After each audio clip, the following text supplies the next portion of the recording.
Hi everyone, so we're just outside the Emirates and Newcastle have collapsed tonight, 4-0. We'll keep an eye on the last word coming up and a couple of other videos as well. Obviously Owen's done a reaction as well and we're grabbing a couple of Arsenal fans around the ground too. So let's just delve straight into it. How do you felt Martin Dubravka got on tonight? To be quite honest with you, I was disappointed with him in general. First half he kept out a few things. The second half he was just downhill. You look at the third goal especially. What on earth is he doing there? Should be doing better. He should be doing way better than that. Should be getting two hands on that and pushing it wide of the post. But instead he's palmed it into his own net. So I'm really disappointed in him. And I'll probably give him, I reckon, a 5. Straight down the average. We'll go left to right. Danny Rose, obviously a Spurs, still a Spurs player. Got a few boos. Pepe, I haven't seen the goal back with Pepe, obviously when the ball was cut back. Is that his man? Don't know, I haven't seen it back on TV. But yeah, he done alright. He was okay, wasn't spectacular. Pepe could have tested him a lot more, but he didn't. Rose, did he offer much going forward? Not much, it was more Alan saint-maximin, 5 out of 10. We'll go with Kieran Clark. I thought he was probably one of the best out of the 3 central defenders. But again, he's conceded 2 or 3 goals before he went off the pitch because Cher came on to replace him. He did what he could, but at the end of the day, there's other people at fault for the goals, so probably give him a 6. That's quite a high scoring. Jamal Lascelles, the captain, had a great first half. I think he struggled second half. I think Clark, you're probably alright. Clark probably just outperforms him, but Jamal Lascelles will be disappointed. Obviously he's the leader of this ship, captain of the ship, whatever you want to call it. He'll be gutted about, because obviously he cares about the role being captain with the club, but he was under par tonight, 5 out of 10. And then the right centre back, Fernandez. Fernandez, to be fair, I didn't really see a lot of him. I think he kept his position quite well. I didn't see many headers away or booting the ball away, etc. But I think that in general, your dad's fault. No, he's put me off. In general, I think it's probably about a 5 out of 10. Just laughing at your dad for bombing someone's broadcast. Lazaro. I think both of us should talk on this because he's 100% at fault for the first goal. He doesn't jump up for Aubameyang. So for me, he's at fault massively there. Aubameyang, he doesn't even jump with the man. No. And Aubameyang effectively got a free header. The second one he's done with Saka, literally megs him. But obviously we've talked about Pepe being free just before. You can't really blame Lazaro on that, but he got skinned. But offensively, he showed some great touches. Defensively, he looked a little bit all over the place. I was joking with Sam, saying, are you sure Yedlin's better than him defensively? There's a question mark, there's a circle around that position still at the minute. How do you thought he got on? What would you give him? I think it's harsh to write him off at right wing back. I'm not writing ring. I'll just today he was ripped apart. I think that against the Palace like we play next week, I think you do a lot better.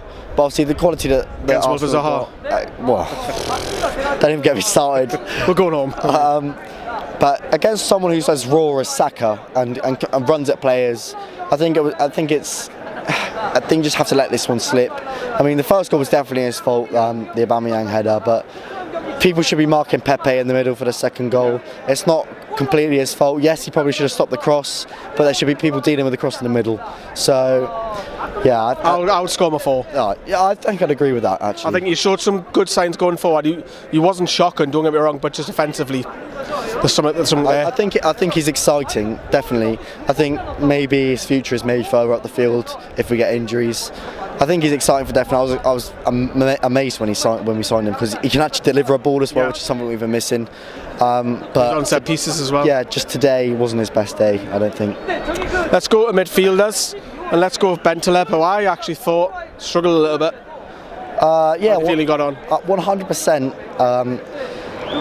I don't think he's actually had a very good game for us yet in the games that he's played. Look at Norwich, both the Oxford games, and now today.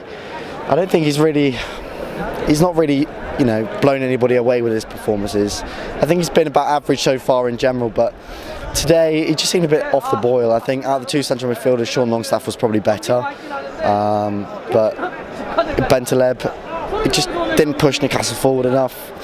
I thought he was outbossed. Yeah. I think he needs to look for the forward pass. There was quite a few sideways passes from Bentaleb today, and you look at his Schalke highlights, and even when he was like still at Spurs. Everyone looks good on YouTube. I know, but give me a rating. What are you giving him? I'm giving him a 5. I think. Going to give him a 5. Sean Longstaff for me, man of the match. Sam's nodding his head behind the camera. We've been critical of Sean on this channel, and we'll praise him when it's right to praise him as well. And I thought he was outstanding today. Obviously, Bruce has hinted that he might play in a 10 role. He didn't. He played in his normal centre midfield role today. He was brilliant, absolutely brilliant. Getting his foot in, working hard, getting back, trying to get forward, spraying the passes. I'm going to score him an 8 out of 10 for me, without a shadow of a doubt. The man of the match today. And you're going to have Miggy.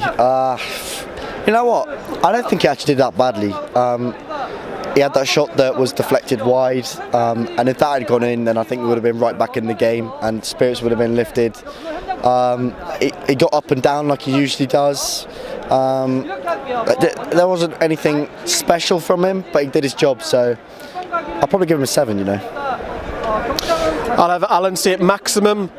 A bit of a mixed bag, wasn't he? Hit the post. A couple of times he frustrated because he was inside the box and he loses control of it. But what he does give you, Hector Bellerin's one of the quickest players in the Premier League, and he scared him today. He really, really did. Although his end product wasn't right there, Alan saint-maximin really, really scared him. I'm going to score him a 7. I thought he was bright. His end product did let him down, but you'd rather have Alan saint-maximin in your side than not. How would you score Joe Linton? I'm glad you gave me this one, because today... I hope you agree when I say. Today I think it's been the final straw for me. You know what? I've stuck up with him the whole season so far. I've always said to people, look, he's going to come good. He's going to come good. But today was just the epitome of his time at Newcastle so far for me. Every touch was off the boil. Yes, in the first half he was chesting things out. In the first half, I thought he was meant. Yeah, to be fair, I agree. He's chesting things down. Good first touches. But when I picked up on, he was looking up and spraying either end the side of the pitch. We've never seen that. Which what we would have saw from Rondon last season. Yeah. But the second half is just what we've seen all season from him.